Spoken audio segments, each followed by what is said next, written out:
Oh, yeah, my friends, it's go time.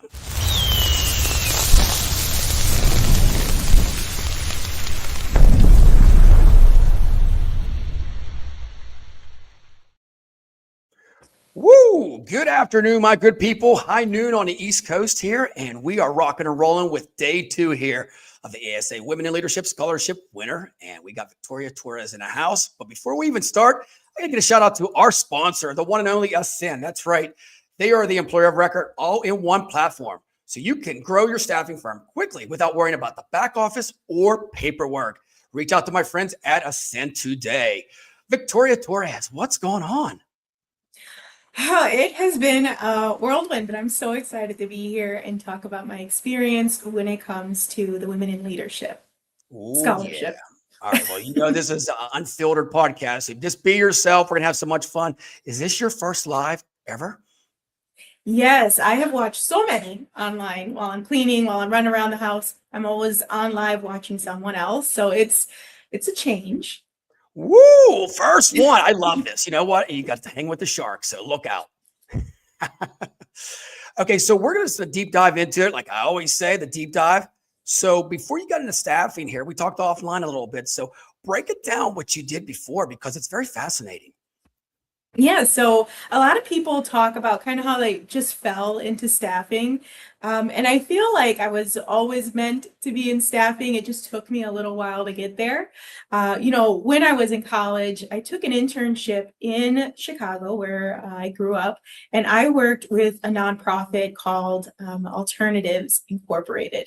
And what Alternatives focused on was providing a space in the community for kids to come hang out and get off the streets. So we wound up running a program called One Summer Chicago, which was funded by the city of Chicago. Ooh. And we worked with the businesses in the area to create jobs for kids. Something as simple as reaching out to nearby churches and asking if they have a daycare center, if there was someone they wanted to watch their kids. And then we would send teenagers to the church to work with the church, group and help out with daycare. So I spent about 2 years doing that. And then after, unfortunately, it wasn't funded for a third year. So I wound up myself becoming a temporary employee, again, working downtown Chicago. And I was a temp for about maybe a year. And I think A year. Wow. a year into it, I was ready. I was like, I want to do what, my contacts are doing at this temp agency. I want to be in that seat. I applied. They unfortunately told me they couldn't hire me because of What? conflict of Time interest. out. No way. But Nobody puts Victoria in a corner. Come on. exactly. So thankfully, I wound up applying everywhere and anywhere. And that is how I ended up with Staff Mark Group. And I have been able to get a huge experience in staffing almost at all levels. Wow, I love that. So, any good stories of helping these youth out? Because I used to work as a probation officer with kids. So, I love this. I know where you're coming from. I mean, was there any touching stories of helping these kids out? I have a lot. And I think one of the biggest ones was we were able to get the mayor at the time, I believe Mayor Ram, and he was able to come in, talk to the kids and meet the kids. And the kids were very excited. Now, the kids really don't know too much about politics. They just know that the mayor is coming, and that's very exciting Hmm. for them. This is their one chance to meet someone at that level, connect with them, and watching them get along well with the mayor of Chicago was really great. But also, I want to say paycheck days were also my favorite. Seeing the kids come in with their parents, kind of learning about what it is to earn their own money, taxes, what happens when you don't show up to work, when you quit Hmm. midday. Those were always the most fun, but also sometimes a little awkward. But it definitely gave me some great perspective on what staffing really is at its core, is that you're really giving an opportunity to someone else. I mean, these kids didn't have a lot, of people who believed in them, and now they're coming in, working and earning a paycheck, and you're seeing that paycheck go directly to their families and their home lives. So that was also some of the greatest experiences I had. I love that. And you know what? It's not even kids. Adults are the same way. I used to do day-to-day Correct. labor. You never know where they came from. So when they get that paycheck, even you see a 50-year-old person, they still have that smile on their face. And it's like you're making Yeah. an impact, because you're the one finding them a job. Oh, yes. Yeah, I've had some great experiences in helping kids find jobs, and I've also had some really, I guess, tough experiences as well that really forced me to grow up and step into a leadership role. We've had kids who had concerns on work sites, who didn't really know who to go to, and it was such an adjustment because at this time I'm a college student, I'm an intern. Mm-hmm. That much older than them, but I still have to come in and kind of provide them with that leadership and guidance to the best of my ability. Ooh, good stuff. Okay, so you leave this position here, and then how did you venture into staffing? So I got a very short exposure to recruiting with a construction company, which was one of my most enlightening experiences. It was a construction company, and I was one of two of the women in the office. So it was a very male dominated Oh boy. field. And it was also a cold calling recruiting where we were recruiting for door to door salesmen. So it was a good experience in getting my feet wet, but not where I wanted to stay long term. But it gave me the experience I needed and how to deal with really tough phone calls. Of course, the not so happy people to be receiving a phone call, or learning how to field really hard questions when it comes to jobs. So I was very happy to leave that role and find a Staff Mark group, which I just happened to come across a job posting, and I had applied. And when they called me, it was off from there. I had found home, so I wasn't going anywhere. I love that. So where did you find the job? Was it on Indeed, Monster? I'm curious. I think it was Indeed. I remember, like, while I was trying to look for jobs, I really did try to be focused on where I was applying, but then at some point I just started applying to everything I saw.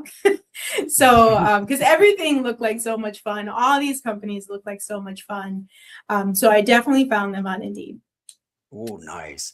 Okay, so you jump into this, which from the construction company, I mean, that's another podcast right there, the stories of the hangups. And I'm sure okay, I want to go back to that real quick. How did you overcome that for that little bit of time you were there? Like, like every day, how did you stay positive?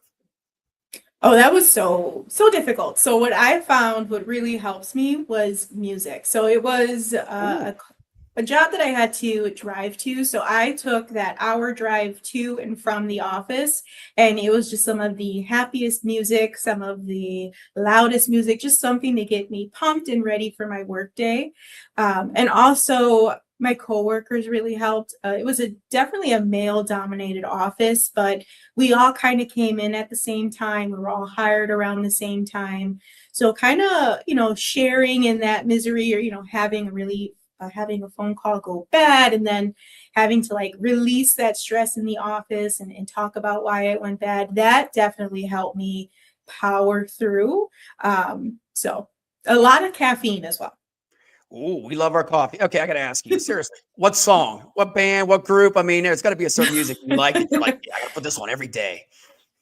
Oh, I am all over the place when it comes to music. But for me at that time, I believe Kendrick Lamar's album had just come out, Ooh. the Damn album. And so that Hmm. was the only thing I played to and from the office. For me, it was like the perfect hype album to get my mind focused, to get focused on where I wanted to be. So, All right, guys. So, for Christmas, what they get her Kendrick Lamar stuff. yes. I also just recently went to his most recent concert for his new album, and it was a great time. I loved it. All right, there's a plug for Kendrick Lamar. You know what? You can send a paycheck to us later. All right. Okay, so all joking aside here, so you're in a staff mark right now. So start me from the beginning to where you're at now. So I came into Staff Mark working actually in RPO. It was a special RPO account, and I really loved working in it. And then COVID hit, and we had to pivot. And so then I came back into the world of MSP. And so I started working in smaller MSP accounts, doing everything I can to shadow everybody. And then what I wound up doing, I want to say maybe about 2 to 3 years into being with Staff Mark, I started getting bored. So what I wanted to do was just learn more. So I started hounding everybody I knew down for tips and tricks. I wound up reaching out to our director of implementation and stalking her for a little bit until she agreed to let me shadow her.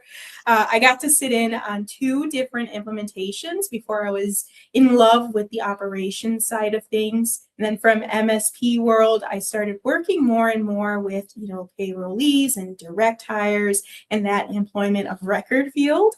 But at that time, Staffmark Group did not have an employer of record department. So I started laying the groundwork down to, hey, we should definitely expand this. I can totally take this and run with it. And at that time, my direct manager, she was retiring.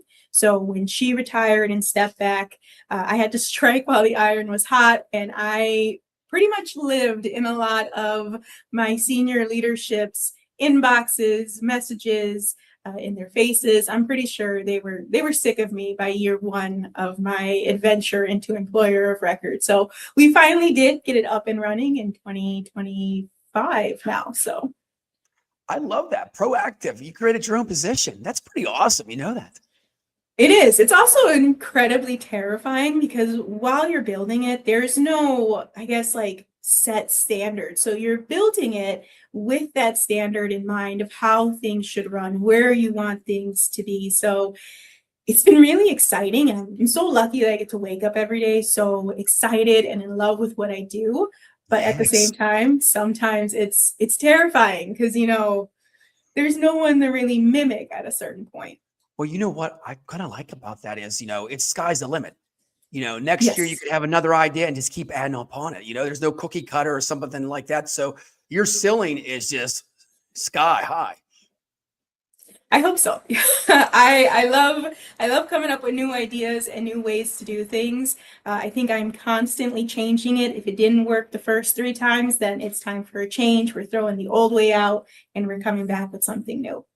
Okay. So something that I didn't even tell you about, but I did some research on you, wink, wink. You're a little author here, take the meat, leave the bones. Oh, yes. Oh, yeah. I see that on Staffmark's site there. So can you explain it? Because, I got to tell the people out there, spit out the bones. Let's go through all 3 of these because I thought they're very creative. I read the whole thing too, and it was very engaging. Yeah, so I'm trying to remember what the 3 things were, but I do remember that the overall thing was really take the meat and spit out the bones, which means, you take what really applies, and if it doesn't apply, you leave it there. And that really came in handy at Staffing World because I found myself in for employer of record, it's not such a huge market right now. And so when you're going into certain conferences, especially in the world of staffing, there are so many facets of staffing, so many different, acronyms for staffing. So when you're in there, it's hard to really find something that completely applies to your situation. So it was a lot of kind of like breaking the talks down, the sessions down, and saying, well, this really didn't apply to me, but what in it did, and what can I take away from it? I had accidentally, during Staffing World, walked into a course that was really aimed at people that were above my level, who were doing a job completely different than what I was. And I sat there because I also did not want to get up in the middle of everybody talking. I didn't want to be rude. So I was completely stuck and I had no idea what to do. And I just started, taking notes on what the leaders around me, what the people around me were complaining about, talking about, what they were focused on, and really seeing like, how could I take that and take it back and apply it to my role or apply it to what I'm doing at work. So really that's what I try to focus on, is what can I get out of this and how can I apply it to myself?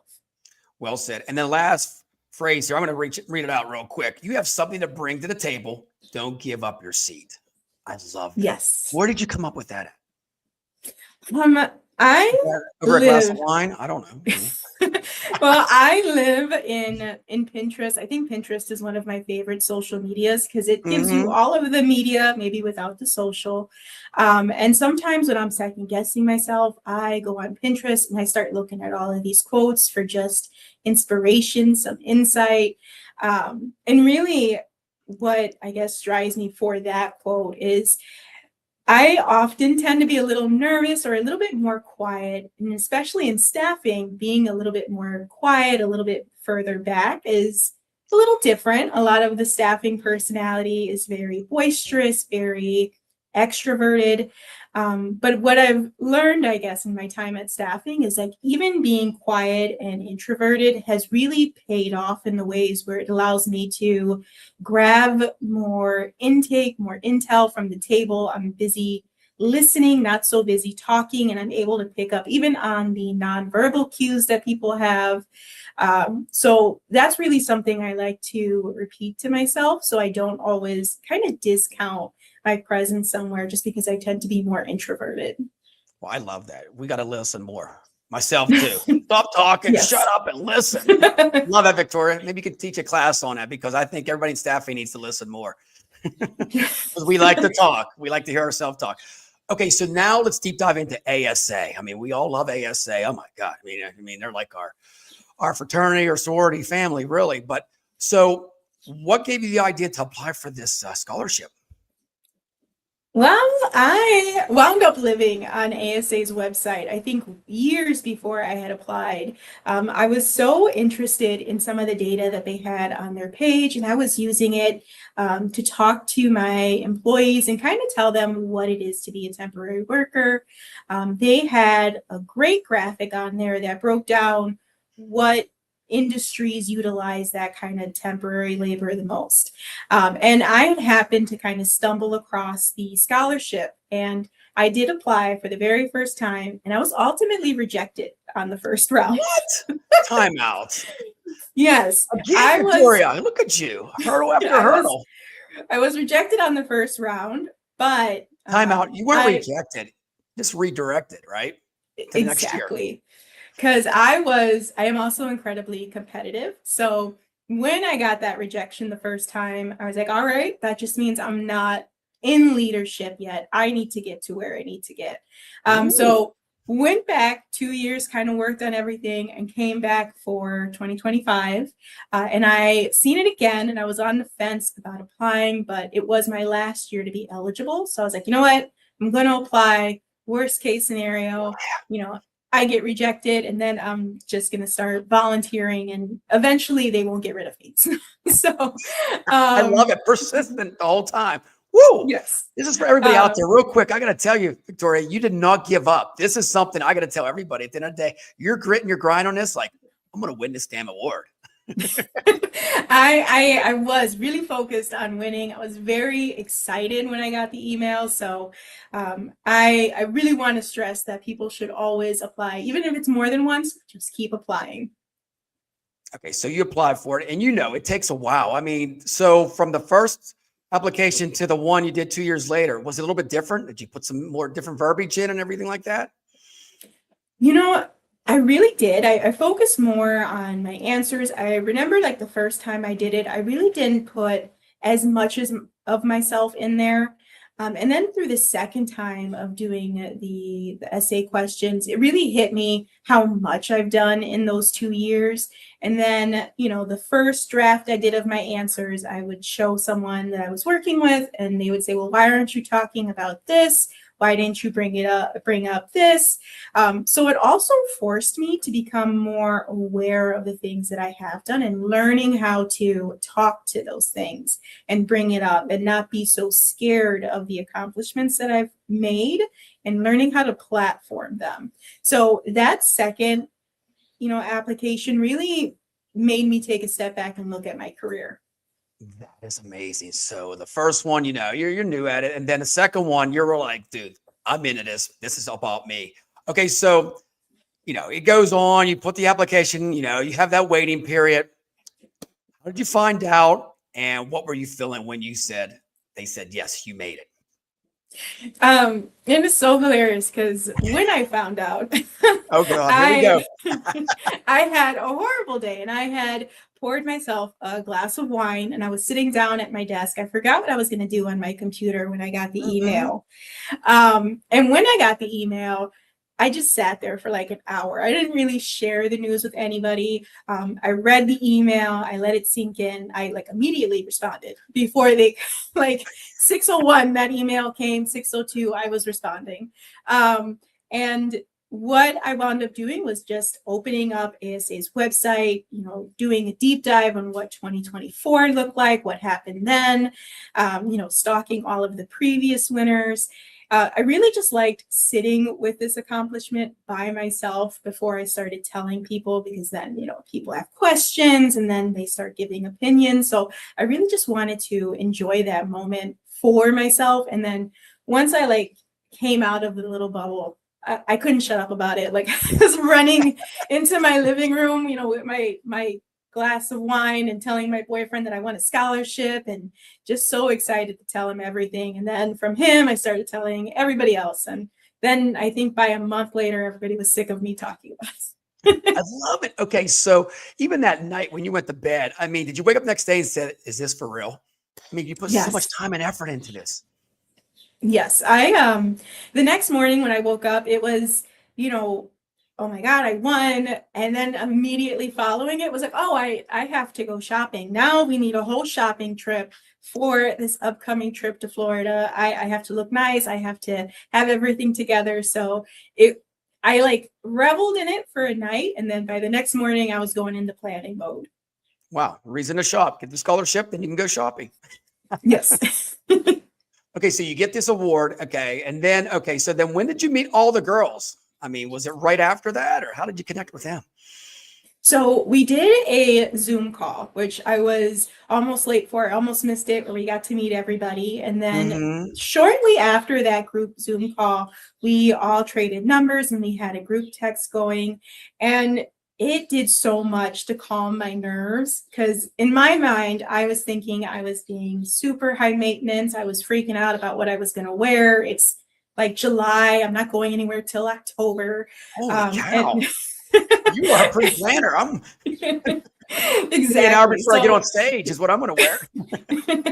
And listening to the other winners and hearing their thoughts and their fears, it took so much pressure off of myself, and it made me realize that we were all going through this together. It was going to be the 8 of us who were, pretty much dropped into this sea of new people we had never met, very beginning of our careers. So it was really helpful to meet them beforehand. Okay, so you go to Staffing World. I'm sure you got your outfits. You probably tried 10 different ones on, right? Yes. How long was the process, for you to find your attire for that big moment on stage? It took a while. It got to the point where nobody would want to go shopping with me anymore, because I was just so picky about everything. So I would just go by myself. Victoria shopping. This is going to be a whole week. Look out. Yes. Okay, so you meet the girls in person. What was that feeling when you first met them? Because I'm sure you guys had a lot of contact beforehand. It was very exciting to finally meet people, get to see people face to face. But then I was also a little nervous because, like I said, I'm more introverted.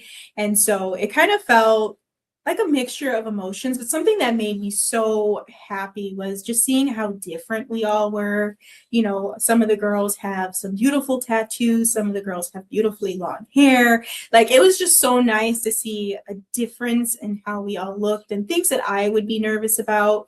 I always struggle with, oh, I have tattoos. Do I want to show my tattoos? And then one of the girls there, she had tattoos, and she's like, oh yeah, I show them proudly. This is who I am. So it was actually Jill. So that really did so much for me. So yeah, it was great meeting them in person. I love it. And just be yourself. You know that. I always say at the end of the day, no judgment zone for anybody. Okay, so you meet the girls and then it's stage time. Okay, so what is going through your mind before you get up on that stage in front of all these people that you probably don't even know yet? I was so nervous that I was going to trip or fall. My shoes I had were a little big. They had gotten a little big over the summer break. So like I had socks stuffed into my little toes to keep everything in line. So I was nervous about a shoe falling off. But then like once we were on stage, it felt good to be recognized for a lot of my hard work. But then it also was like, okay, how do I get back on a stage? Like, someone put me on a stage, give me a microphone. I'm ready to come back. So it was a humbling experience and I loved it. Very nerve-wracking to be the first time, but it made me, I guess, hungry for more success to come back and continue building on that. So you're on the stage, then you leave, and then people's taking pictures of you, coming up to you, saying congratulations that you don't even know. What is that feeling at staffing world when all these people are coming up to you now because you're on the stage and they're just congratulating you on all the hard work you've done? It was a little hard to get used to at first, but then I actually ran into a winner from, I believe, 2024, and Ooh. she had congratulated me. And I was a little shy in accepting that congratulations, and she was like, you have to be so proud of what you're doing. You have to really show that to people and not be so self-deprecating, not downplaying it, really step into that success. And that was the exact kind of talking to that I needed because it really lit a fire under me for like the rest of the trip that I was out there. To Yes. have someone come in and say, hey, stop, yes, that's what women tend to do, but don't do that here. You've earned it. Show up like you've earned it and be proud of yourself. That's right. Show that swag. You guys did a lot of work behind the scenes on all this. Okay, so after staffing world, I tell everybody, and you know this, your life in staffing and the career changes forever after this award. Yes. So for me, what it did was it made me become really focused on the gaps that I felt I had. So immediately after coming back from Staffing World, I signed up and became certified by SIA for the contingent workforce program. So I became certified and then I started joining everything that ASA had on their website. So I wound up joining the Women in Leadership volunteer group. And Yeah. then I also joined their mentorship program, and their mentorship program has done so much for me. And that really kind of gave me that feeling that I had during Thrive, to reconnect with the people that I had met there. And I had actually met my mentor while I was there, Jamie Henry. So it was great, and it made me come back home just more hungry for success and exploring different venues and staffing.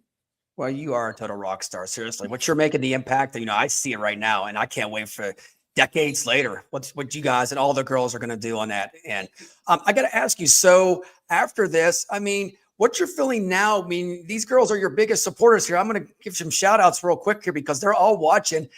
You're not doing this by yourself anymore. You have a team now of sisters. What's that feel like? It definitely feels so good because honestly, before that, I really didn't have too many real connections in the industry. Everything was very surface level. And winning the scholarship and then meeting the other 7 winners really forced me to learn how to be more authentic, to stop being so scared to, be myself, invite people into my personality and what I'm like when I'm not on the clock. And that really kind of transferred over to my work life in Staff Mark Group and learning how to be more comfortable, sharing personal experiences, being a little bit more friendly, more authentic. And I still, if I panic, I send my gifts to the group chat, or I'm constantly talking about, one of my dogs barking during this. So it's been extremely helpful. There it is. Okay, it's time for shout out time. Look at this. It's my sister. She's amazing. Ooh. And of course, Chelsea's saying, get it, girl. The list goes on and on. Hello, Tori, I'm so proud of you. Oh, of course.